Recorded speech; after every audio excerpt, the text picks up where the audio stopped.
नमो नमः. आज आपण श्री सिद्धांत शिखामणीतील स्वीकृत प्रसाद ऐक्यस्थल हे स्थल पाहणार आहोत.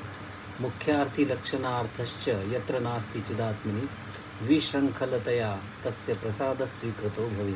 मुख्य अर्थ लक्ष्यार्थ यांचा आश्रय न घेता निरंकुश होऊन पूर्ण ज्ञानरूप प्रसाद त्याने स्वीकारल्यामुळे त्याला स्वीकृत प्रसादी या नावाने ओळखले जाते.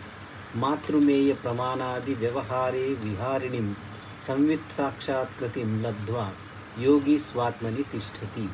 पूर्ण ज्ञानरूप प्रसाद प्राप्त करून घेतलेला शिवयोगी प्रमातृ, प्रमाण, प्रमेय अशा त्रिपुटीमय व्यवहाराला मूल कारण असलेल्या चित्शक्तीचा साक्षात्कार मिळवून स्वस्वरूप अनुसंधानामध्ये स्थिर असतो. अद्वैत बोध निर्धूत भेदावेशस्य योगिनः साक्षात्कृत महासंवित प्रकाशस्यत्व बंधनम. शिवाद्वैत ज्ञानप्रसादाच्या महत्त्वाने अंगलिंग जीवेश्वराचा भेदभाव दूर करून निर्मल ज्ञानप्रकाशाचे प्रत्यक्षीकरण केलेल्या त्या शिवयोग्याला पाशपंचकाचे बंधन उरत नाही.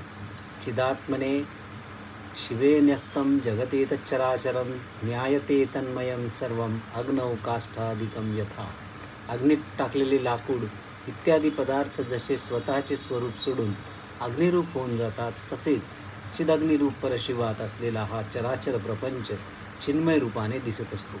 न भाति पृथ्वी न जलम न तेजो नैव मारुतः नाकाशो न परम तत्व शिवे दृष्टी चिदात्मनी.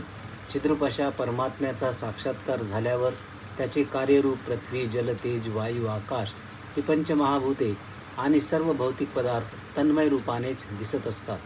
ज्योतिर्लिंगे चिदाकारे ज्वलती अंतर्निरंतरम विलीनम निखिलम तत्वम पश्यन योगिन लिप्यते.